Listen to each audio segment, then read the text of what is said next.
केरल के सबरीमाला मंदिर में भगदड़ मचने से करीब 20 श्रद्धालु जख्मी हो गए। इनमें से 2 की हालत गंभीर है। यह हादसा भगवान अयप्पा के मंदिर वाली पहाड़ी पर उस वक्त हुआ जब मंडना पूजा शुरू होनी थी। पूजा से पहले ही वहां लोगों की भारी भीड़ जुट गई, जिसकी वजह से मंदिर में लगा बैरिकेड टूट गया और भगदड़ मच गई। समाजवादी पार्टी में एक बार फिर अखिलेश यादव और शिवपाल यादव आमने सामने दिख रहे हैं। यूपी के सीएम अखिलेश यादव ने आगामी विधानसभा चुनाव के लिए समाजवादी पार्टी के 403 उम्मीदवारों की लिस्ट पार्टी अध्यक्ष मुलायम सिंह यादव को सौंपी है। वहीं समाजवादी पार्टी के प्रदेश अध्यक्ष शिवपाल यादव ने 175 उम्मीदवारों की सूची मुलायम सिंह यादव को दी है। शिवपाल यादव ने ट्वीट कर चेतावनी दी है कि पार्टी में अनुशासनहीनता को बर्दाश्त नहीं किया जाएगा। उन्होंने लिखा है कि टिकट का बंटवारा जीत के आधार पर होगा और अब तक इसी पैमाने पर 175 लोगों को टिकट दिया गया है। शिवपाल के मुताबिक मुख्यमंत्री का चुनाव विधायक दल करेगा। यूपी विधानसभा चुनाव के नजदीक आते ही अयोध्या में राम मंदिर का मुद्दा फिर गरमाने लगा है। नागपुर में धर्म शक्ति महाकुंभ में आरएसएस प्रमुख मोहन भागवत ने घर वापसी और राम मंदिर के मुद्दे को नए सिरे से हवा दी।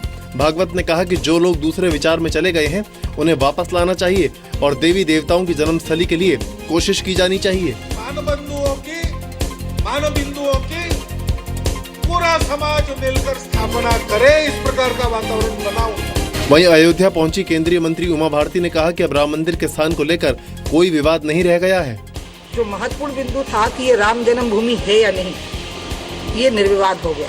अब इसमें विवाद नहीं बचा।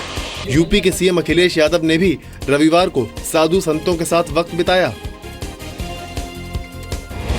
30 दिसंबर के बाद भी बैंकों और एटीएम से कैश निकालने की तय सीमा जारी रह सकती है। रिजर्व बैंक और नोट छापने वाले प्रिंटिंग प्रेस डिमांड के मुताबिक नए नोट नहीं सप्लाई कर पा रहे हैं। पीएम नरेंद्र मोदी ने नोटबंदी के बाद स्थिति सामान्य होने के लिए 50 दिन का वक्त मांगा था, लेकिन अब तमाम बैंकर्स के बीच ये सहमति बनती नजर आ रही है कि जमा निकासी की मौजूदा लिमिट को नए साल में भी जारी रखा जाए ताकि बैंक के कामकाज को स्थिर रखा जा सके।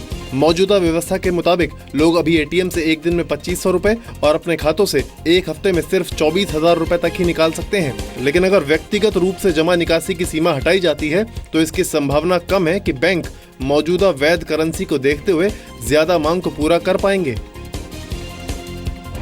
उत्तराखंड के मुख्यमंत्री हरीश रावत कथित स्टिंग सीडी मामले में सीबीआई के सामने पेश होंगे।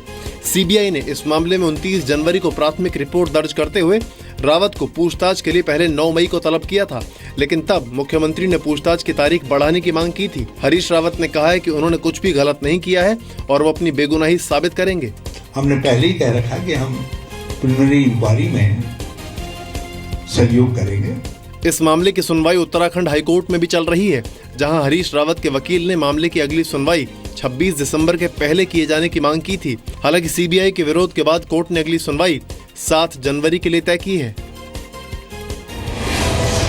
अग्नि 5 मिसाइल का आज ओडिशा तट से दूर व्हीलर द्वीप से परीक्षण होगा। अग्नि 5 मिसाइल चीन तक मार कर सकती है। 2015 में किए गए चौथे टेस्ट में मिसाइल ने क्षमता हासिल कर ली थी। 3 चरणों वाले इस मिसाइल का परीक्षण integrated test range mobile launcher launch complex 4 के जरिए होगा। इंटरकॉन्टिनेंटल बैलिस्टिक मिसाइल यानी ICBM का ये चौथा और आखिरी टेस्ट होगा। इस बार पूरी क्षमता के साथ इस मिसाइल का परीक्षण किया जाएगा। मिसाइल का चौथा टेस्ट जनवरी 2015 में किया गया था। नोटबंदी के मुद्दे पर सरकार को घेरने के लिए आज कांग्रेस के वरिष्ठ नेताओं की दिल्ली में बैठक होगी। पार्टी उपाध्यक्ष राहुल गांधी की अगुवाई में होने वाली इस बैठक में आगे की रणनीति तय की जाएगी। वहीं बीजेपी सरकार के खिलाफ विपक्ष को एकजुट करने के मकसद से मंगलवार को होने वाली विपक्षी पार्टियों की बैठक के लिए पश्चिम बंगाल की मुख्यमंत्री ममता बनर्जी भी दिल्ली पहुंच रही हैं। पूरा उत्तर भारत कड़ाके की ठंड की चपेट में है। दिल्ली और उसके आसपास के इलाकों में घना कोहरा दिख रहा है और तापमान लगातार नीचे गिर रहा है। जम्मू कश्मीर, हिमाचल प्रदेश और उत्तराखंड में लगातार हो रही बर्फबारी से लोगों को मुश्किलों का सामना करना पड़ रहा है। घने कोहरे और ठंड का असर रेल सेवा और फ्लाइट्स पर भी पड़ा है। रूस का एक मिलिट्री प्लेन रविवार को सीरिया जाते वक्त क्रैश हो गया। हादसे के वक्त प्लेन TU-154 ब्लैक सी पर उड़ान भर रहा था।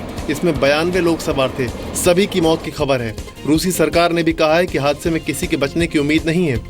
प्लेन में रूसी सेना के ऑफिशियल म्यूजिकल ग्रुप अलेक्जेंड्रो एनसेम्बल के मेंबर्स भी थे। ये ग्रुप सीरिया में मौजूद रूस के हमीमिम एयरबेस पर क्रिसमस सेलिब्रेशन के लिए जा रहा था। रूसी राष्ट्रपति व्लादिमीर पुतिन ने इस हादसे पर ट्रांसपोर्ट मंत्री के नेतृत्व में एक जांच आयोग बनाने और हादसे की पूरी जांच की बात कही है। आज रूस में राष्ट्रीय शोक घोषित किया गया है। पीएम नरेंद्र मोदी ने भी ट्वीट कर कहा है कि दुख की इस घड़ी में भारत रूस के लोगों के साथ है। चिली के दक्षिणी हिस्से में रविवार को ताकतवर भूकंप आया। रिक्टर स्केल पर इसकी तीव्रता 7.7 मापी गई है। भूकंप की वजह से कई हिस्सों में सड़कें धंस गई। इसके बाद चिली सरकार ने सुनामी का अलर्ट जारी कर दिया, जिसे करीब 1 घंटे बाद कम कर स्टेट ऑफ प्रिकॉशन लागू कर दिया गया। भूकंप का केंद्र सैंटियागो से 225 किलोमीटर दूर प्यूर्टो मॉन्ट में था। सुनामी का अलर्ट प्यूर्टो मॉन्ट के 1000 किलोमीटर दायरे के लिए जारी किया गया। लोकल इमरजेंसी सर्विसेज के मुताबिक चिली के कोस्टल इलाके में कई मीटर ऊंची लहरें उठ सकती हैं।